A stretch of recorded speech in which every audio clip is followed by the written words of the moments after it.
Hello दोस्तों, स्वागत है आपका मेरे इस चैनल एबी इंग्लिश क्लासेस में। दोस्तों, आज मैं आपके लिए लेकर आया हूँ 50 most important one liners part 4। दोस्तों, ये जो है विलियम वर्ड्सवर्थ से रिलेटेड मैं 50 क्वेश्चन जो हूँ तैयार किए हूँ। और एक क्वेश्चन के अंदर मैंने बहुत सारे क्वेश्चंस पुटअप किए, यानी कि कोई भी अगर एक वर्क आता है तो उससे रिलेटेड कम से कम 10 क्वेश्चन मैं आपको तैयार करके देता हूँ। ठीक है दोस्तों, तो शुरू करने से पहले मैं आपसे एक रिक्वेस्ट करना चाहता हूँ कि यदि आप लोग मेरे चैनल पर नए हैं तो प्लीज़ मेरे चैनल को सब्सक्राइब करें, वीडियोस पर लाइक करें, कमेंट्स करें, शेयर करें, ताकि मैं आपको ऐसे वीडियो देता रहूं। तो let's start about 50 most important one liners related to William Wordsworth. The first question is, दोस्तों, I have covered 40 questions in part 1, part 2, part 3 and this is the part 4 from 41 questions. तो दोस्तों शुरू करते हैं हम लोग। अगला क्वेश्चन हमारा है 41। Who is the son of Michael in the poem Michael. तो माइकल में जो है, माइकल का पोएम कौन होता है, माइकल का सन कौन रहता है, तो वो है ल्यूक। ठीक है दोस्तों, अब दोस्तों माइकल के बारे में थोड़ी सी हम लोग पढ़ेंगे कि Michael is a pastoral poem. Michael क्या है, एक पास्टोरल पोएम है, published in 1800 in the edition of lyrical ballad. ठीक है दोस्तों, Michael character has been taken from ancient Grecian protagonist. Michael जो है ये विलियम वर्ड्सवर्थ ने कहाँ से लिया है कैरेक्टर, ये एंशिएंट ग्रीसियन ग्रीस का जो एक प्रोटोगनिस्ट था उसी से ये कैरेक्टर लिया है। दोस्तों, ये जो पोएम है written in blank verse in iambic pentameter. Total lines की अगर दोस्तों हम लोग बात करें तो इसमें जो है 484 टोटल लाइंस हैं। अब दोस्तों हम लोग कैरेक्टर्स की बात कर लेते हैं। तो इसमें जो है 3 मेन कैरेक्टर हैं, 3 मेन कैरेक्टर्स। सबसे पहले माइकल, ये प्रोटोगनिस्ट है, has strong love for his land, he is 80 years old in the beginning of the poem. उसके बाद ईसाबेल है। ईसाबेल दोस्तों, ये जो है ईसाबेल वाइफ ऑफ माइकल है, spends her time spinning wool and flax, mother of Luke, और she is 60 years old before beginning the poem. और उसके बाद दोस्तों ईसाबेल के बाद ल्यूक है। ल्यूक दोस्तों कौन है, इसमें जो है सन है माइकल का और ईसाबेल का, ये 18 ईयर्स ओल्ड है। Michael sends him London to learn trade. Michael जो है इसको लंदन भेजता है ट्रेड सीखने के लिए। दोस्तों माइकल की कहानी ये रहती है कि माइकल जो है उसको अपनी लैंड से बहुत ज़्यादा प्यार होता है, और ये जो है कुछ समस्याएं हो जाती हैं बहुत सारी, जिसके कारण ये जो है अपने बेटे पर ये सोचता है कि मैं अपने बेटे को लंदन भेज दूँगा और वहाँ पर मेरा बेटा जाएगा, थोड़ा सा अर्निंग करेगा, ताकि मैं अपनी लैंड को खुद से वापस ले सकूं। लेकिन जो है वहाँ जाकर ल्यूक जो है बहुत ही बेहद बदतमीज़ हो जाता है, खर्चीला हो जाता है, ये सब कुछ जो है भूल जाता है अपने माँ बाप को। उसके बाद जब ये वापस लौटता है तो उसके बाद एक फूटी कौड़ी नहीं बचती है।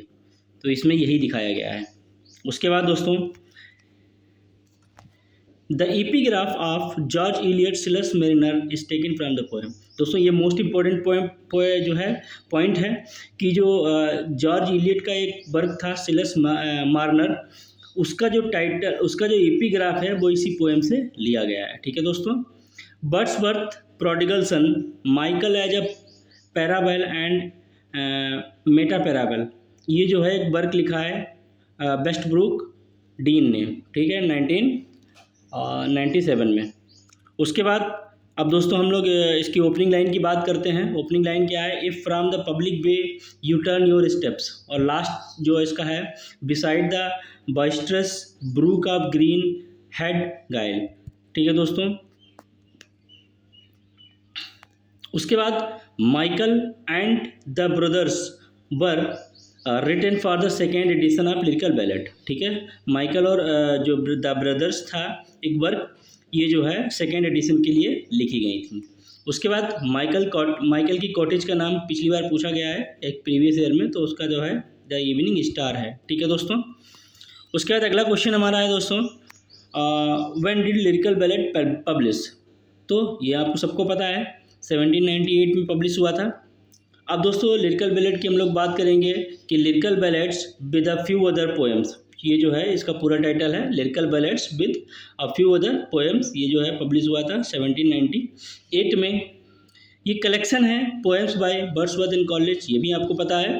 टोटल पोएम्स दोस्तों कितनी है इसमें, 23 हैं, 19 बाय वर्ड्सवर्थ और 4 बाय कॉलेज। ठीक है दोस्तों, it is it is called the beginning of the romantic moment. ठीक है दोस्तों, अब हम लोग इसके पब्लिशर की बात कर लेते हैं। तो J&A आर्क हैं। और दोस्तों इसकी पब्लिश की डेट जो है वो आप लोग याद रखिएगा कि कभी कभी ये पूरी डेट पूछ लेते हैं। तो इसकी जो है पब्लिशिंग डेट है 4 अक्टूबर 1798। उसके बाद दोस्तों अगला हमारा पॉइंट है कि इसका जो फर्स्ट एडिशन था लिरिकल बैलेट का, ये आया था 1798 में। ठीक है, विद दोस्तों यहाँ पे मैंने 19 पोइम्स लिखा है, सॉरी यहाँ पे जो है 23 पोइम्स हैं। 23 पोइम्स यानी 19 बाई वर्ड्सवर्थ और 4 बाई कॉलेज। सेकेंड एडिशन केम इन 1800। इसमें जो था प्रीफेस बाज एडेड टू दिस एडिशन। इसमें जो है प्रीफेस कब जोड़ा गया है, प्रीफेस कब ऐड किया गया है 1800 में। उसके बाद अपेंडिक्स ऑन पोएटिक डिक्शन जो है कब ऐड किया गया है, थर्ड एडिशन में, ये 1802 में। उसके बाद फोर्थ एडिशन जो है कब आया इसका, 1805 में। ठीक है दोस्तों, अब हम लोग बात करेंगे कि इसका जो सेकेंड एडिशन था वो भी इम्पोर्टेंट था कि second edition has 2 volumes. Second edition में 2 वॉल्यूम्स थे, वॉल्यूम फर्स्ट और वॉल्यूम सेकेंड। वॉल्यूम फर्स्ट और वॉल्यूम सेकेंड। दोस्तों फर्स्ट एडिशन में 23 पोएम्स थी, लेकिन सेकेंड एडिशन में यानी वॉल्यूम फर्स्ट में 24 पोएम्स थी, जिसमें 5 बाई कॉलेज और 19 बाई वर्ड्सवर्थ। और इसके जो सेकेंड वॉल्यूम था इसमें 38 पोएम्स थी। उसके बाद दोस्तों Wordsworth omitted the poem The Convict in 1800 edition due to politically controversial subject matter. दोस्तों क्या हुआ था कि फर्स्ट जो इनका था एडिशन लिरिकल बैलेट का 1798 का, उसमें एक पोएम थी द कन्विक्ट। इन्होंने क्या किया था, उस पोएम को अगले एडिशन में से हटा दिया था। वो इसलिए हटा दिया था क्योंकि जो है बहुत ज़्यादा कंट्रोवर्सी चल रही थी, क्योंकि इस पोएम का जो सब्जेक्ट मैटर था बहुत ज़्यादा पॉलिटिकल मैटर को बढ़ाने वाला था, इसीलिए जो इन्होंने इस पोएम को हटा दिया। और इस पोएम के स्थान पे इन्होंने क्या किया था, the convict was replaced with college poem love in second edition. और इन्होंने क्या किया, उस कन्विक्ट पोएम को हटाया और उसके स्थान पे क्या लगाया इन्होंने, एसटी कॉलेज की जो पोएम थी लव, उसको जो है इसमें ऐड कर दिया। उसके बाद दोस्तों Lucy poems and Matthew poems were in the second addition. दोस्तों लूसी पोएम्स जो थी और मैथ्यू पोएम जो थी वो सेकेंड एडिशन में जोड़ी गई थी। ठीक है दोस्तों, अब हम लोग वॉल्यूम फर्स्ट की बात करते हैं। इसमें फर्स्ट पोएम कौन सी थी, एक्सपोस्टुलेशन एंड रिप्लाई। दोस्तों इसके बारे में मैंने आपको बताया कि टेबल स्टैंड की ये जो है सिस्टर पोएम है। लास्ट पोएम थी टिंटन अवे। वॉल्यूम फर्स्ट की बात करते हैं हम लोग, सेकेंड की बात करते हैं तो इसमें जो फर्स्ट पोएम थी वो हार्ट लीव बेल और लास्ट पोएम थी माइकल। दोस्तों फर्स्ट जो लिरिकल बैलेट का जो फर्स्ट एडिशन था उसमें फर्स्ट पोएम थी the rhyme of ancient mariner और लास्ट पोएम थी टिंटन एबे। ठीक है दोस्तों, अब हम लोग आगे बात करते हैं कि जो लूसी पोएम्स हैं वो कौन कौन सी हैं। दोस्तों लूसी पोएम्स आपको पता होना चाहिए। लूसी पोएम्स जो है आप लोग इस तरीके से याद करिएगा, एस सीता, एस सीता। यह सीता का मतलब है strange fits of the passion have I known, she dwelt among the untrodden ways, I travelled among the unknown man, 3 years she grew in sun and shower, a slumber did my spirit seal. दोस्तों ये देख लीजिए, इसमें जो है सीता पूरा मिल जाएगा, SSITA। ठीक है, एस सीता। उसके बाद दोस्तों हम लोग बात करेंगे मैथ्यू पोएम्स। मैथ्यू पोएम्स आपको पता होनी चाहिए कौन कौन सी हैं। एक तो मैथ्यू खुद, उसमें एक पोएम है। उसके बाद द फाउंटेन है, एक कन्वर्सेशन पोएम है ये, 2 अप्रैल मॉर्निंग। दोस्तों मैथ्यू पोएम जो है इसमें 3 पोएम्स आती हैं। कौन कौन सी, मैथ्यू, फाउंटेन और 2 अप्रैल मॉर्निंग। ठीक है दोस्तों, अब आगे देखिए इसमें क्या कह रहा है कि on the suggestion of Allan Grove, on the suggestion of Allan Grove Wordsworth put the both sets of Lucy and Matthew poems in a single title addressed to the scholars of the village school of। दोस्तों Elon Grove एक इनके साथी थे, उन्होंने जो है इन्हें suggest किया कि ऐसा करिए आप जो लूसी पोएम्स हैं और मैथ्यू पोएम्स हैं इनको जो है एक ही वर्क में रखिए, एक ही इनको जो है पूरी पोएम जितने भी पोएम्स हैं उनको एक ही टाइटल दीजिए। तो इन्होंने टाइटल दिया था address to the scholars of the village school of. ठीक है दोस्तों, तो ये भी जो है मैथ्यू पोएम से रिलेटेड है। उसके बाद Matthew was originally titled lines written on a tablet in a school until 1820 where it was given the title Matthew. दोस्तों क्या हुआ था कि जो मैथ्यू थी पोएम, उसको जो है टाइटल क्या, पहले से टाइटल क्या था, lines written on a tablet in a school. ठीक है, कब तक ये रहा है, 1820 तक। उसके बाद जो है इसको टाइटल दिया गया मैथ्यू। ठीक है दोस्तों, the preface became the manifesto of the English romanticism. जिसमें जो एडिशन, इसका सेकेंड एडिशन था, प्रीफेस जोड़ा गया था जिसमें, उसको मैनिफेस्टो ऑफ इंग्लिश रोमांटिसिज्म भी बोला जाता है। उसके बाद दोस्तों हम लोग बात करेंगे कि मोस्ट म्यूजिकल मोस्ट मेलनकली। ये दोस्तों एक लाइन है इनकी पोएम वर्ड्सवर्थ की नाइटिंगेल। ठीक है, ये कहाँ से ली गई है, टेकन फ्रॉम जॉन मिल्टन्स इल पेंसरेसो। दोस्तों ये मोस्ट इंपॉर्टेंट फैक्ट है, आप लोग जो है इसको जो है देख लीजिएगा, बहुत ही अच्छा पॉइंट है। उसके बाद दोस्तों अब हम लोग बात करेंगे कि जो फर्स्ट एडिशन था 1798 का लिरिकल बैलेट्स, उसमें जो है इंपॉर्टेंट पोएम्स कौन कौन सी थी। तो सबसे पहले दोस्तों पोएम हमारी कौन सी है, the rhyme of ancient mariner. दोस्तों ये किसने लिखी है, कॉलिन ने लिखी थी, और ये बैलेट फॉर्म में लिखी गई। आयम्बिक टेट्रामीटर और आयम्बिक ट्रीमीटर इसमें यूज किया गया है। इसमें लाइंस की अगर हम लोग बात करें तो टोटल लाइंस कितनी है, 625। दोस्तों इसमें एक बर्ड मेंशन किया गया है, ये पूछा गया है कि जो है the rhyme of ancient mariner में कौन सा बर्ड जो है वो लोग मार देते हैं। तो अल्बाट्रॉस जो है एक इसमें पक्षी दिखाया गया, बर्ड दिखाया गया है। ठीक है दोस्तों, उसके बाद the wedding guest is the first listener to listen the mariner. जो मैरिनर वापस आता है तो उसमें जो है वो अपनी पहली कहानी जो है किसको सुनाता है, द बेडिंग गेस्ट को। ठीक है दोस्तों, ये इसमें इंपॉर्टेंट चीज़ है। ये जो इनकी पोएम जो है ये लिखी गई है, किससे इंस्पायर्ड है, ये इंस्पायर्ड बाय जेम्स क्रूक second voyage of exploration 1772 to 1775। ठीक है दोस्तों, ये राइम ऑफ एंशिएंट मैरिनर जो है किससे इंस्पायर्ड है, जेम्स क्रूक की जो कुक्स की जो सेकेंड वॉयज है एक्सप्लोरेशन की, उससे इंस्पायर्ड है। अब दोस्तों अगला हमारी पोएम है इसमें। दोस्तों ये जो पोएम है बहुत ज़्यादा इंपॉर्टेंट इसलिए नहीं रहती है क्योंकि ये कॉलेज की है और हमारे सिलेबस में नहीं है, लेकिन फिर भी जो है चूँकि ये लिरिकल बैलेट से रिलेटेड है इसलिए कुछ पॉइंट्स जो है यहाँ पे मैंने यहाँ पे लगती हैं। उसके बाद दोस्तों अगली पोएम हमारी है फोस्टर मदर्स टेल। ये जो है ये भी कॉलेज ने लिखी है। दोस्तों इसमें जो है 3 चीज़ें हैं, ध्यान रखिएगा कि इसमें मारिया है एक कैरेक्टर, ये डॉटर है, और फोस्टर मदर है। ये जो है मदर है किसकी, अल्बर्ट की। ठीक है दोस्तों, बस इसमें 2 ही चीज़ें इंपॉर्टेंट हैं, इसे मारिया और फोस्टर मदर और अल्बर्ट। ठीक है दोस्तों, उसके बाद अगला क्वेश्चन, अगला हमारी पोएम है कि lines left upon a seat in a yew tree which stand near the lake of Esthwaite. ये जो है इसमें दोस्तों एक लोनली ट्रेवलर दिखाया गया, उसी की कहानी है इसमें, बाकी कुछ नहीं है। उसके बाद दोस्तों अगला जो हमारी पोएम इसमें है 4 नंबर पे, वो है नाइटिंगेल ए कन्वर्सेशनल। नाइटिंगेल ए कन्वर्सेशनल, ये जो है ये नाइटिंगेल किसने लिखी है, ये हमारे कॉलेज ने ही लिखी है, और ऊपर वाली जो है वर्ड्सवर्थ की है। इसमें जो है नाइटिंगेल को क्या क्या बोला गया है, मेलनकली बर्ड बोला गया है, पुअर रिच बोला गया है, मोस्ट जेंटल मेड बोला गया है, और बार्बरर बोला गया है। ठीक है दोस्तों, इसमें टोटल लाइंस की बात करते हैं हम लोग तो 115 लाइंस हैं, यानी 115 लाइंस इसमें हैं। उसके बाद दोस्तों नाइटिंगेल की जो ओपनिंग लाइन है, no cloud no relic of the sunken day, last इसकी लाइन है sweet nightingale once more my friend farewell. ठीक है, इसमें जो है फिलोमिला एक जो है कैरेक्टर है वो भी मेंशन किया गया है। ठीक है दोस्तों, अब दोस्तों अगली पोएम जो हमारी फीमेल बैकग्राउंड। दोस्तों ये जो है विलियम वर्ड्सवर्थ की पोएम है। इसमें जो है आप लोग देखिएगा, इसमें जो है ओपनिंग लाइन की बात करें कि द डरबेंट side my father's cottage stood. Last line की अगर हम लोग बात करें, of that perpetual weight which on the her spirit lay. ठीक है दोस्तों, तो इसमें जो है इन्होंने अपने फादर को मेंशन किया है, डरबेंट रिवर को मेंशन किया है। ठीक है, और इसमें जो बैकग्राउंड वुमेन है इसके बारे में थोड़ी सी चीज़ें देख लीजिए कि ये टोटल लाइन्स इसमें कितनी है, 174 है, राइम कर्टेंस में लिखा गया है ये। दोस्तों इसमें ये पूछा जा सकता है कि बैकग्राउंड के हस्बैंड जो प्रोफेशन उसका क्या था, ये एक सोल्जर था।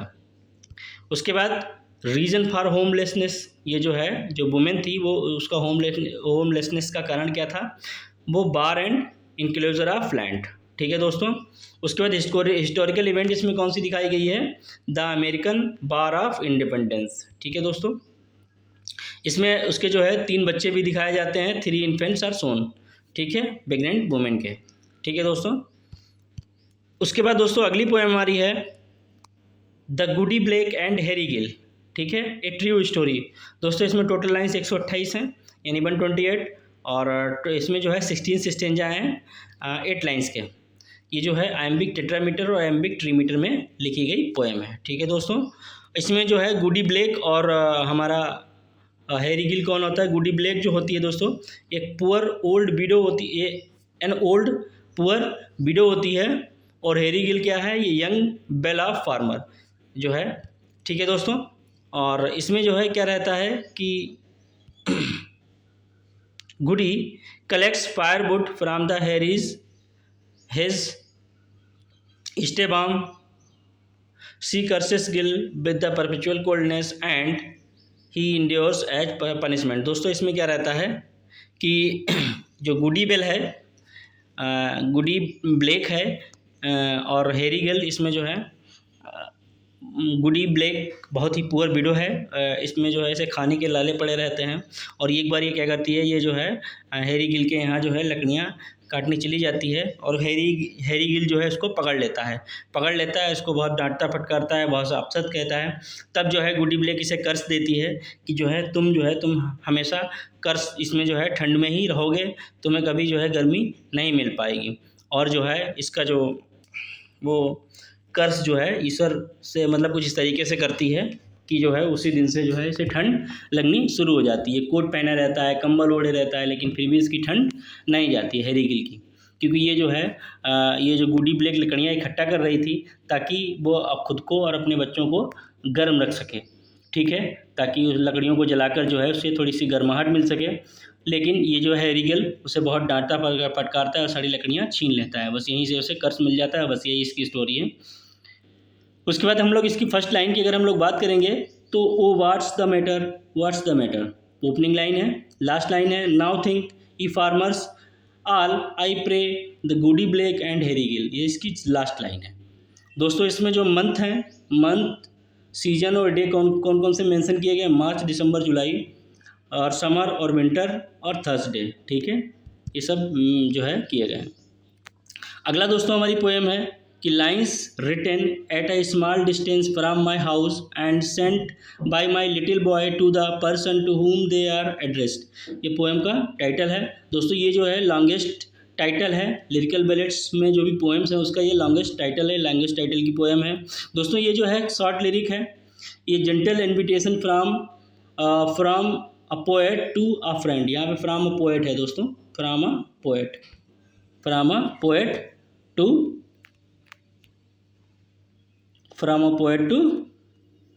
हिज फ्रेंड, ठीक है दोस्तों। जैसे कि कॉलेज के लिए मान लीजिए कॉलेज। दोस्तों इसमें जो है मैसेज भेजता है, message sent by poets young son, ठीक है दोस्तों। इसमें टोटल लाइंस जो हैं वो 40 लाइंस हैं, 10 स्टेंजा हैं इसमें 4 लाइंस के। उसके बाद his sister and his son Edward is mentioned in the poem, इसमें जो है उसकी सिस्टर और जो है ये इन्होंने अपने सन को एडवर्ड को इसमें मेंशन किया है। दोस्तों इसकी ओपनिंग लाइन की बात करें, it is the first mild day of March. उसकी लास्ट लाइन की बात करें, and bring no book for this one day we will give to idleness, ठीक है दोस्तों। उसके बाद इसमें दोस्तों अल्पाइन ट्री भी जो है इसमें एक मेंशन किया गया है, ठीक है दोस्तों। उसके बाद हमारा जो इसकी इम्पोर्टेंट लाइन है कि from earth to the man, from man to the earth, इसमें जो है पैरेललिज्म एक फिगर ऑफ स्पीच हमारी उसका यूज किया गया है दोस्तों। ये जो है इम्पॉर्टेंट इसकी लाइन है। तो ठीक है दोस्तों, अभी मैं इसकी जो है इसमें 7 पोएम कन्वर्ट कर पाया हूँ। इसका जल्दी पार्ट में कल तक ले आऊँगा और आपको जो है पूरा जो भी इसकी 23 पोएम्स हैं मैं उनके बारे में कुछ ना कुछ आपको पॉइंट ज़रूर बता दूंगा, जो भी इम्पोर्टेंट पॉइंट्स हैं मैं उसमें लिख दूंगा, ठीक है दोस्तों। और अगर आप लोगों को मेरा कंटेंट अच्छा लगता हो तो प्लीज़ मेरे कंटेंट पे जो भी अच्छा लगे आपको आप लोग कमेंट करें, लाइक करें, वीडियोस पे शेयर करें, और जो है साथ में मेरे चैनल को सब्सक्राइब करना ना भूलें, ठीक है दोस्तों। मिलते हैं नेक्स्ट वीडियो में, तब तक के लिए bye bye, thank you so much.